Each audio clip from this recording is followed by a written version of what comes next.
సిలువ వేయబడిన నజరేయుడైన యేసుక్రీస్తు ప్రశస్తమైన నామమును బట్టి ఈ రాత్రి ఈ 24వ రోజు సిలువ ధ్యానపు ఆరాధన కూడికకు చేరివచ్చున్న మీ అందరికీ మన ప్రభువు మన రక్షకుడైన యేసుక్రీస్తు అతి శ్రేష్టమైన నామాన్ని బట్టి అందరికీ నా హృదయపూర్వకమైన వందనాలండి. అందరికీ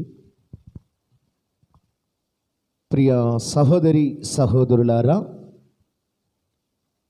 ఈ 24వ రోజు సిలువ ధ్యానపు ఆరాధనలో ఈ రాత్రి చేరి వచ్చిన మనలందరినీ ప్రేమించి పరిశుద్ధాత్మ దేవుడు మనకు అనుగ్రహించినటువంటి ధ్యాన వాక్యము, అందరూ కూడా మీ యొద్ద ఉన్న పరిశుద్ధ గ్రంథాన్ని తెరవండి. యోహాను సువార్త 6వ అధ్యాయము 38వ వాక్యమును మనము ధ్యానం చేద్దాం. పరిశుద్ధ గ్రంథములో రాయబడిన మాటలు ఈ క్రింది విధముగా ఉన్నవి. నా ఇష్టమును నెరవేర్చుకొనుటకు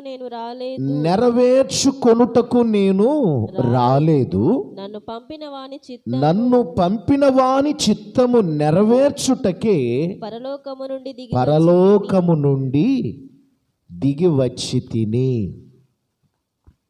ప్రియ సహోదరి సహోదరులారా, ఇదే విషయాన్ని గత కాలపు సిలువ ధ్యానపు ఆరాధనలో 21వ రోజు 22వ రోజు మరి మన సిలువ ధ్యానపు ఆరాధనలో ఇదే విషయాన్ని మీకు కొన్ని విషయాలు గత కాలపు వర్తమానములో నేను మీకు ధ్యానం చేశాను. ఈ రాత్రికాల సమయమందు మరి యేసుక్రీస్తు వారు సిలువలో పలికిన 6వ మాట, మరి గతంలో 2 వర్తమానాలు మీకు అందించాను. సమాప్తమైనది అనే విషయాన్ని గతంలో నేను మీకు ధ్యానం చేశాను. ఆయన సిలువలో వేలాడుతూ ఏమేమి సమాప్తం చేశాడు, ఎవరి కొరకు ఏమి సమాప్తం చేశాడు, సమాప్తము చేయడానికి గల కారణాలు ఏమిటి ఆయన సిలువలో అనే విషయాన్ని మీకు గతంలో ధ్యానం చేశాను. ఈ రాత్రి ఈ సిలువలో పలికిన 6వ మాట, మరి 3వ భాగాన్ని నేను మీకు జ్ఞాపకం చేస్తున్నాను. పరిశుద్ధ గ్రంథములో మనము చూస్తే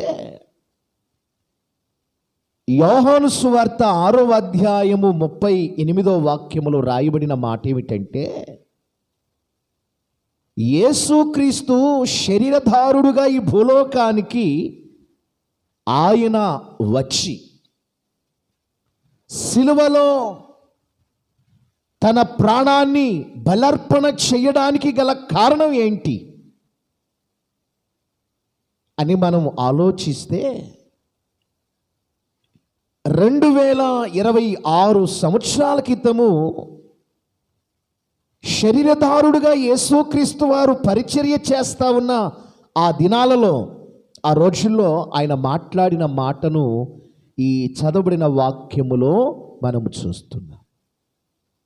ప్రభువు అంటున్నాడు, తండ్రి తనకు అప్పగించిన పనిని ఏం చేశాడంటే అండి, నెరవేర్చాడు. గమనించండి పిల్లారా, యేసుక్రీస్తు వారిని ఈ లోకానికి పంపినటువంటి తన తండ్రి యొక్క చిత్తాన్ని ఆయన సంపూర్ణముగా నెరవేర్చేశాడు.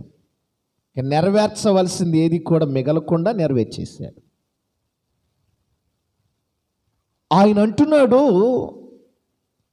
తండ్రి తనకు అప్పగించిన పనిని నెరవేర్చడానికి పరలోకము నుండి దిగి వచ్చాను అంటున్నాడు యేసుక్రీస్తు. గమనించండి ప్రియులారా, కన్య మరియ గర్భమున పరిశుద్ధాత్మ వలన బెత్లెహేములో యేసుక్రీస్తు ప్రభువారు జన్మించిన నాటి నుండి తండ్రి పనులు నెరవేర్చడానికి ఆయన పనిని పూనుకున్నాడు. గమనించండి ప్రియులారా, ఆయన పెరిగి పెద్దవాడై యవన కాలము వయసు వచ్చినప్పుడు మరి కుమారుడైన యేసుక్రీస్తు వారు తన పనిని గుర్తెరిగి తండ్రి అప్పగించిన పనిని ఏం చేశాడండి? భూలోకములో సంపూర్ణముగా నెరవేర్చాడు. తండ్రి తనకు అప్పగించిన పనిని సంపూర్ణముగా కుమారుడు నెరవేర్చి తండ్రికి నివేదిక చేశాడండి. నివేదిక ఇది ఏది? సమాప్తమైనది అన్నాడు కదా సిలువలో ప్రభు, ఆరో మాట. ఇది ఒక నివేదిక, నివేదన అన్నారు. నివేదన. తండ్రి అప్పగించిన బాధ్యతను తిరిగి మళ్ళీ తండ్రికి అప్పగించేస్తున్నాడు. అయిపోయింది, నేను చేయవలసిన పని ఏందో చేశాను, తండ్రి సంపూర్ణం చేశాను. భూలోకములో ఇక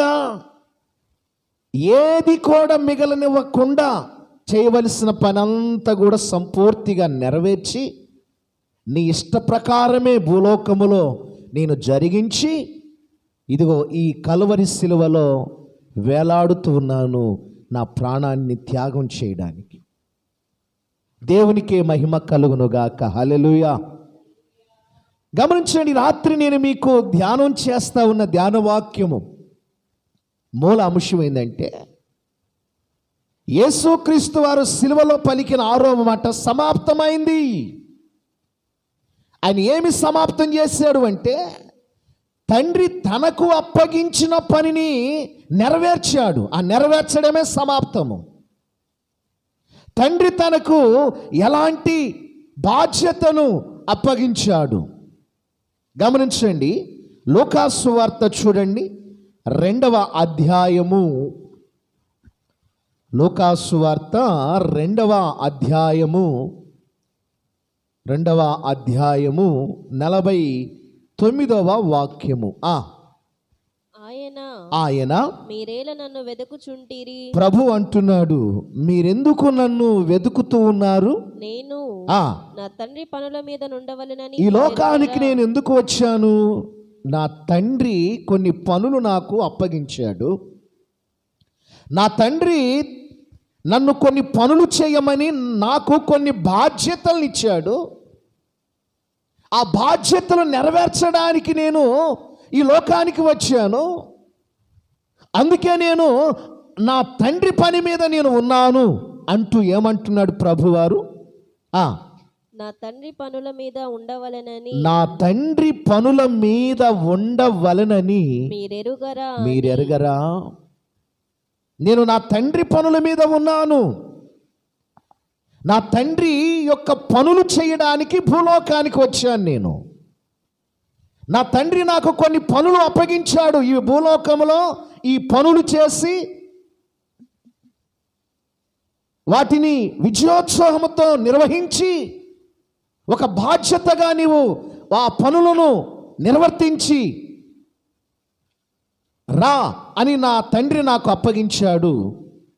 అప్పగించిన పనుల నిమిత్తం నేను ప్రయాసపడుతున్నాను.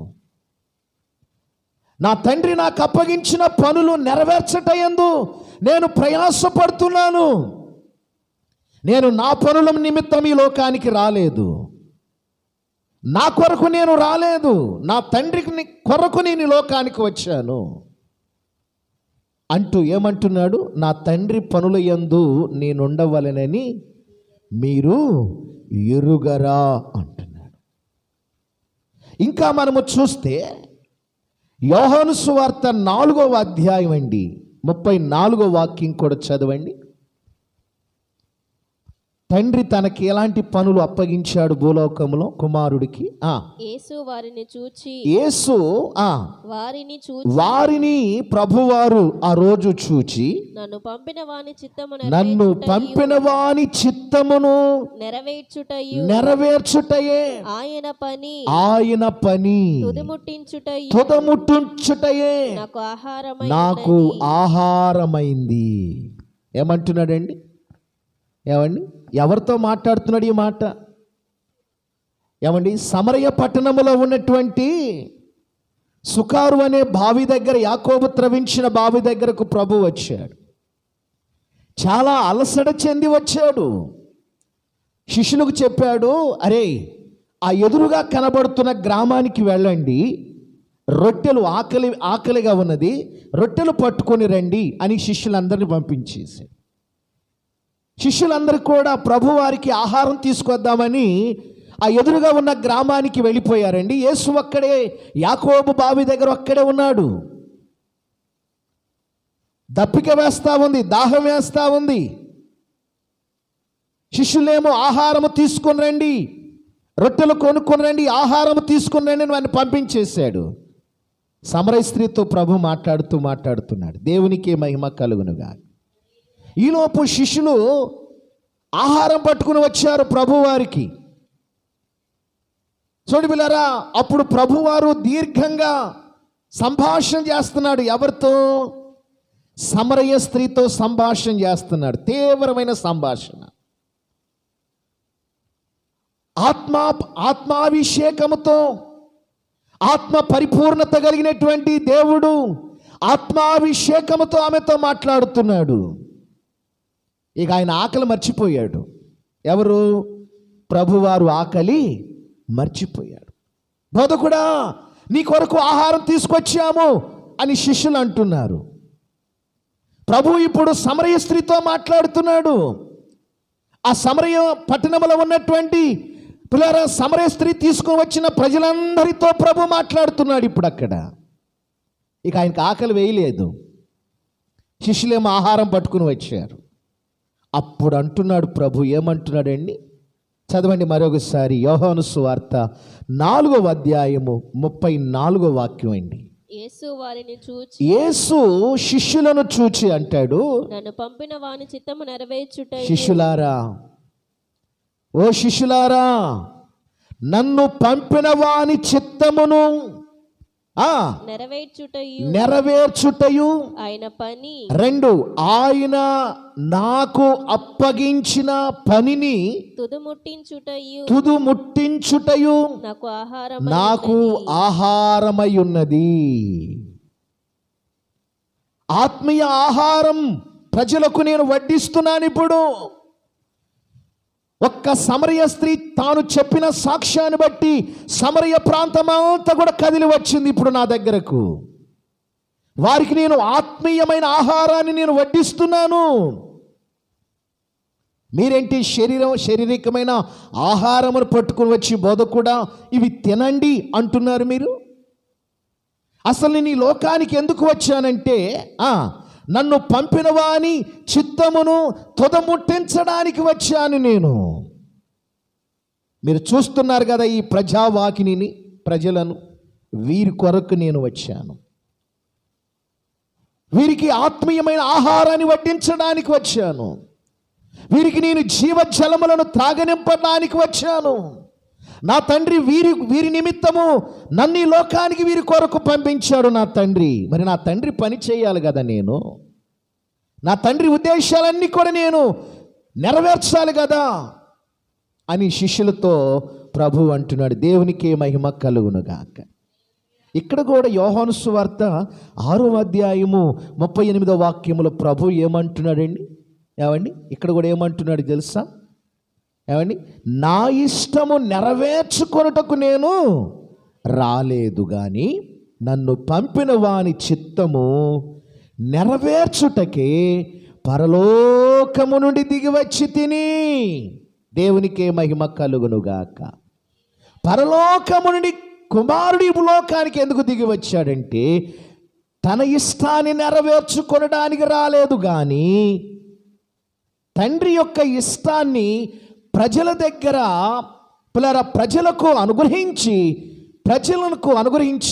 తండ్రి చిత్తాన్ని నెరవేర్చడానికి యేసుక్రీస్తు ఈ లోకానికి వచ్చాడు. తండ్రి అప్పగించిన పనిని యేసయ్య ఏం చేశాడండి?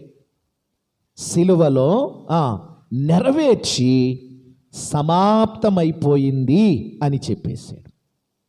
ఏం చెప్పాడండి? తండ్రి అప్పగించినటువంటి పనిని సంపూర్తి చేసి సిలువలో ఇంకేం చేశాడు యేసుక్రీస్తు వారు? సమాప్తమైనది అన్నాడు. దేవునికి మహిమ కలుగునుగాక. రెండవ విషయాన్ని నేను మీకు జ్ఞాపకం చేస్తున్నాను. ఆయన సిలువలో వేలాడుతూ తండ్రి యొక్క చిత్తాన్ని, తండ్రి యొక్క ఇష్టాన్ని తన ప్రియ కుమారుడైన యేసుక్రీస్తు వారు ఎలా సమాప్తం చేశాడు, ఇంకా ఏమి సమాప్తం చేశాడు అని మనం ఆలోచన చేస్తే హెబ్రీలకు రాసిన పత్రిక చూడండి, 2వ అధ్యాయము 15వ వాక్యము. హెబ్రీలకు రాసినటువంటి పత్రిక 2వ అధ్యాయము 15వ వాక్యం. కాబట్టి ఆ పిల్లలు రక్తమాంసములు గలవారైనందున ఆ ప్రకారమే మరణము యొక్క బలము గలవానిని అనగా అంటే అపవాదికిని మరణము ద్వారా నశింపజేయుటకు జీవితకాలమంతయు కూడా మరణ భయముల చేత దాస్యమునకు ఎవరైతే లోబడి ఉన్నారో వారిని విడిపించుటకును ఆయన కూడా రక్తమాంసములలో పాలివాడయ్యాడు. రక్తమాంసములలో ఆయన అనగా ఎవరంటే ఈ రాత్రి నేను ప్రకటిస్తున్న నా ప్రభు, సిలువలో వేలాడుచున్నటువంటి నా ప్రభు సమాప్తమైనదని తల వంచాడే, సిలువలో సంపూర్ణంగా సమాప్తం చేశాడే ఆయన. గమనించండి ప్రభునందు ప్రియులారా, మరి యేసుక్రీస్తు వారు ఆయన ఏమి సమాప్తం చేశాడు అంటే మరణ భయము చేత దాస్యములో ఉన్న మనలను విడిపించడానికి ప్రభు ఏం చేశాడు? సాతాను యొక్క కోరలను పెరికివేసి, సాతాను యొక్క మెడను విరిచివేసి, ఏమండి, మరణపు యొక్క ముళ్ళును విరిచి మరణానికి అప్పగించి మరణపు యొక్క ముళ్ళును విరిచివేశాడు. ఏం చేశాడండి యేసయ్య సిలువలో? మరణపు యొక్క పాపపు యొక్క ముళ్ళును ఆయన సునాయాసనముగా విరగగొట్టేశాడు సిలువలో. అంత మాత్రమే కాదు, సాతాను యొక్క తలను కూడా సిలువలో చితకగొట్టాడు ప్రభువారు. సాతాను అనుకుంటున్నాడు, ఇక నాకు ఈ భూలోకములో ఈ యేసు అనే పేరు ఇక తుడిచి పెట్టబడబోతా ఉంది, ఆయన పేరు మరుగు చేయబడబోతా ఉంది. ఇదిగో కొద్ది నిమిషాల్లో ఆయన భూలోకాన్ని విడిచిపెట్టి వెళ్ళిపోతాడు, ఆయన పేడ వదిలిపోతుంది, ఈ లోకమంతటిని కూడా నేనే భరణం చేయవచ్చు, ఈ వాయుమండలం మీద ఉన్న నేను ఈ భూలోకమంతటిని కూడా నేనే పరిపాలన చేయవచ్చు, ఇక నాకు హద్దు ఉండదు. ఇదిగో యేసు అనేవాడిని నేను సిలువ వేయించాను కదా, సిలువలో చనిపోతున్నాడు, చచ్చిపోతాడేక అతని పేడ వదిలిపోతుంది అనుకుంటున్నాడు సాతాను. ఆ కల్వరి కొండ మీద వాడట పక్క నవ్వుతున్నాడండి. ఏమండి? పక్క నవ్వుకుంటున్నాడు. యేసుక్రీస్తు వారు శ్రమ నొందుతూ ఉంటే, ఆయన బాధ నొందుతూ ఉంటే, పిల్లరా ప్రజలు అపహాస్యం చేస్తూ ఉంటే, ప్రజలు హేళన చేస్తూ ఉంటే, ఆయన మీద ఉమ్ము ఊస్తూ ఉంటే, పిడుగుదులు గుద్దుతూ ఉంటే, కొరడా కొడుతూ ఉంటే, ముండ్ల కిరీటము పెడుతూ ఉంటే, కాళ్ళలో చేతుల్లో సిలువ కేసి కొట్టి మేకులు కేసి కొట్టినప్పుడు పిల్లరావాడు పక్క నవ్వుకుంటున్నాడు. దేవునికి మహిమ కలుగునుగాక. హల్లెలూయా, హల్లెలూయా. అతను ఎప్పుడు చనిపోతాడా అని సాతానుడు ఎదురు చూస్తూ ఉన్నాడు కల్వరి కొండ మీద. అయితే యేసుక్రీస్తు వారు కల్వరి కొండ మీద సమాప్తమైపోయింది అనగానే సాతానుడు ఇప్పుడు ఓడిపోయాడండి. అప్పటి వరకు సాతానుడు అనుకుంటున్నాడు విజయం నాదే, నేనే విజయశీలుణ్ణి, విజయము నాదే, విజయము నాదే, యోధా ప్రజలందరినీ రెచ్చగొట్టాను, యోధా మత పెద్దల్లో దూరాను, శాస్త్రులు, పరిసయ్యులు, సద్దుకయ్యులు, సన్హెడ్ర సభ వారిని అందరినీ కూడా నేను నా వైపు మలుచుకున్నాను, అందరి చేత నేను దూషించేటట్లుగా యేసును చేశాను, అవమానపరిచాను, గాయపరిచాను, సిలువ మోయించాను, సిలువ వేయించాను, సిలువలో వేలాడదీశాను, ప్రక్కలో బళ్ళెపు పోటు పొడిపించాను అని సాతానుడు ముసిముసి నవ్వులు నవ్వుకుంటున్నాడండి. వాడి ఆనందానికి ఆ కల్వరి కొండ మీద అవధులు లేవండి. అంతా సంబరపడిపోతున్నాడు, సంబరాలు చేసుకుంటున్నాడు సాతానుడు. ఇంకా కొన్ని నిమిషాల్లో ఇతడు ప్రాణము వెడలిపోతా ఉంది అనుకునే సమయానికి ప్రభువారు సిలువలో వేలాడుతూ 6వ మాట సమాప్తమైపోయింది అన్నాడు. అంతే. ఏమి సమాప్తం చేశాడంటే సాతానుని ఓడించుటకు సమాప్తం చేశాడు. దేవునికే మహిమ కలుగునుగాక. పిల్లారా, సిలువలో పాపపు యొక్క ముళ్ళు విరగగొట్టబడింది ప్రభు సిలువ ద్వారా, శ్రమల ద్వారా, ఆయన మరణము ద్వారా. సాతాను యొక్క తల చితకగొట్టడం సమాప్తమైపోయింది. అంధకార శక్తులపై పోరాటము ప్రిలారా సమాప్తమైపోయింది. క్రీస్తు తన సిలువ మరణము ద్వారా మరణము యొక్క అధిపతిని కూడా యేసయ్య సిలువ మరణము ద్వారా ఆయన జయించాడు. సాతానుడు సిలువలో ఏమైపోయాడు తెలుసా? విజయము పొందవలసిన వాడు అపజయ పాలైపోయాడు. సంతోషముగా ఉన్నవాడు ఒక్కసారి దుఃఖపడుతున్నాడు. సిలువ వెనుకకు వెళ్ళి పిల్లరా దుఃఖపడుతున్నాడు, ప్రలాపిస్తున్నాడు. అయ్యో, ఈ సిలువలో వేలాడుచున్న యేసును నేనెందుకు సిలువ వేయించాను? అతడు చనిపోవడము ద్వారా ఇదిగో నేను ఇప్పుడు అవమానకరమైపోయాను. అంధకార శక్తుల పోరాటాలు మీద విజయము పొందాడు ప్రభువారు, మరణము మీద విజయాన్ని పొందాడు. ఇదిగో ఈ లోకంలో ఉన్న అధిపతులందరినీ కూడా జయించాడు ఆయన. చివరికి నా తల చితకగొట్టబడింది, నేను అవమాన పాలైపోయాను, అపనిందల పాలైపోయాను. ఆయన మరణము మీద విజయాన్ని పొందాడు. అయ్యో, ఈయన ఎంత తప్పు చేశాను, ఇతని సిలువ వేయించకుండా ఉన్నట్లయితే బాగుండేది కదా అనుకొని పక్కకు వెళ్ళి కుమిలి కుమిలి కుమిలి కుమిలి కుమిలి ఏడుస్తున్నాడు సాతానుడు, దుఃఖపడుతున్నాడు.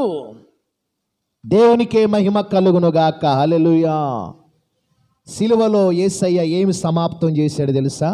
చివరిగా అపవాది క్రియలన్నిటినీ కూడా ఆయన సిలువ శ్రమల మరణము ద్వారా అపవాది క్రియలన్నిటినీ కూడా లయపరిచేశాడు. దుష్టుడికి అనంత నాశనము కలిగింది. అపవాది యొక్క కోరలను విరిచివేసేసాడు దేవునికి మహిమ కలుగునుగాక. అందుకోసమే యేసయ్య భూలోకానికి వచ్చింది. ఎవరి కొరకు వచ్చాడు? అపవాది క్రియలను లయపరుచట కొరకే తన తండ్రి తన కుమారుని లోకానికి పంపాడు. మీరు ఎళ్ళకెళ్ళినా చదువుకోండి, నా మాటలు ముగించబోతున్నాను. మొదటి యోహాను రాసిన పత్రిక 3వ అధ్యాయము 8వ వాక్యం చదవండి ఒకసారి. అపవాది అనేవాడు మొదట నుండి పాపము చేయుచున్నాడు గనుక పాపము చేయువాడు అపవాది సంబంధి గనుక అపవాది యొక్క క్రియలను లయపరచడానికే దేవుని కుమారుడు ప్రత్యక్షమయ్యాడు. దేవుని కుమారుడు యేసుక్రీస్తు ఈ లోకానికి ఎందుకు వచ్చాడు? అపవాది క్రియలను లయపరుచుట కొరకే వచ్చాడు. అపవాది క్రియలను యేసుక్రీస్తు వారు ఎలా లయపరిచాడు అంటే సిలువ ద్వారా లయపరిచాడు. సిలువ ద్వారా సమాప్తం చేశాడు. ఇక అయిపోయింది. సాతానుడికి అపజయం, సాతానుడికి అవమానం, సాతానుని ఓడించాడు. సాతానుడు సిగ్గుతో తల వంచుకునేటట్లుగా యేసయ్య సిలువలో సమాప్తం చేశాడు. దేవునికి మహిమ కలుగునుగాక. అసలు వచ్చిందే వాడి కోసం. దేవునికి మహిమ కలుగునుగాక. చూడండి, హెబ్రీయులకు రాసిన పత్రిక 2వ అధ్యాయము 14-15 వచనాలు మనము చూస్తే, అపవాది మరణము ద్వారా నశింపజేయుటకును. దేవునికి మహిమ కలుగునుగాక. ఏమని వ్రాయబడిందండి బైబిల్లో? చదవండి. హెబ్రీయులకు రాసిన పత్రిక 2వ అధ్యాయము 14-15. కాబట్టి ఆ పిల్లలు రక్తమాంసములు గలవారైనందున, రక్తమాంసాలు గలవారైనప్పటికీ ఆ ప్రకారమే మరణము యొక్క బలము గలవానిని అనగా అంటే అపవాదిని మరణము ద్వారా అపవాది అనేవాడిని మరణము ద్వారా నశింపజేయుటకును జీవితకాలమంతయు మరణ భయము ఇదిగో అపవాదిని నశింపజేయుటకును. ఏమండి? అపవాది క్రియలను లయపరచడం మాత్రమే కాదు, అపవాది అనేవాడిని నశింపచేయుటకు ప్రభువారు వాడి కొరకు లోకానికి వచ్చి 33.5 సంవత్సరాలు వాడి కొరకు యేసుక్రీస్తు వారు ఈ లోకములో జీవించి అపవాది ఏం చేశాడండి? క్రియలను లయపరిచాడు. అపవాదిని ఏం చేశాడు? సిలువలో మరణము ద్వారా నశింపజేశాడు. దేవునికి మహిమ కలుగునుగాక. హల్లెలూయా. సాతానుని యేసయ్య మోకాళ్ళ క్రింద చితకదొక్కాడండి. సిలువ కొయ్యకేసి వాడి తలను చితకగొట్టాడు గొల్గొతా కొండ మీద. చూడండి, ప్రభువారిని సిలువ ఎక్కించాడు సాతానుడు. యేసుక్రీస్తు వారు సిలువ ఎక్కిన తర్వాత ఆయన ఏం చేశాడు? మరణము ద్వారా ఆ సిలువ కొయ్య కింద ఉన్నటువంటి సాతానుని సిలువ కొయ్యకేసి అమాంతంగా తలని చితకగొట్టాడు. వాడి తల చితకబడిపోయింది. దేవునికి మహిమ కలుగునుగాక. హల్లెలూయా, హల్లెలూయా. ఆ సిలువ శక్తితో ఆ అపవాది అనేవాడు గొల్గొతా కొండ మీద ఉన్న 4 క్రూరమైన మృగాలను పెట్టాడు కదా. ఏమండి? బాషాను దేశపు బలమైన వృక్షాలు, అలాగే సింహాలు, అలాగే ప్రియులారా ఇంకా మనము చూస్తే కుక్కలు, అలాగే గురుపోతులు, బలమైనటువంటి బాషాను దేశంలో ఉన్న బలమైనటువంటి క్రూర మృగాలను ఆ గొల్గొతా కొండ చుట్టూ కూడా ప్రభు చుట్టూ కాపలా పెట్టాడు కదా సిలువ వేయించి. యేసయ్య ఎప్పుడైతే సిలువలో ఆయన సమాప్తమైందని చెప్పాడో ఆ సిలువ క్రింద ఉన్న సాతాను యొక్క తలను అమాంతంగా సిలువకేసి చితకగొట్టాడు. ఇప్పుడు సాతానుడు ఏమైపోయాడు తెలుసా? యేసుక్రీస్తు వారు సిలువ శక్తితో ఆ గొల్గొతా కొండ మీద ఉన్న తన అనుచరులందరినీ కూడా తీసుకొని పారిపోయాడండి. ఎటు పోయాడో మనకు తెలియదు, పరారైపోయాడు. దేవునికి మహిమ కలుగునుగాక. హల్లెలూయా. యేసుక్రీస్తు వారు సిలువలో సాతానుని ఓడించి ఆయన చివరికి సమాప్తమైందని తల వంచేశాడు. తల వంచి చివరిగా 7వ మాట ఏందో తెలుసా? తన ఆత్మను తన తండ్రి యొక్క చేతికి అప్పగించేశాడు. తనలో ఉన్నటువంటి ఆత్మను తన తండ్రి చేతికి అప్పగింపక ముందు సమాప్తం చేశాడు. ఈ లోకానికి వచ్చిన నాటి నుండి సిలువలో మరణించేంత వరకు తండ్రి తనకి ఎలాంటి బాధ్యతలను అప్పగించి భూలోకానికి పంపించాడో అట్టి బాధ్యతలన్నీ కూడా సిలువలో సమాప్తమైపోయాయి. దేవునికి మహిమ కలుగునుగాక. హల్లెలూయా, హల్లెలూయా. ప్రియరా, తిరిగి రేపటి సిలువ ధ్యానపు ఆరాధనలో 7వ మాట, ప్రభువారు సిలువలో పలికిన 7వ మాట, ఆత్మను అప్పగించాడు కదా. తండ్రి నా ఆత్మని నీ చేతికి అప్పగించుచున్నాను అని అప్పగించాడు కదా. ఎలా అప్పగించాడు? అప్పగించడానికి గల కారణం ఏంటి?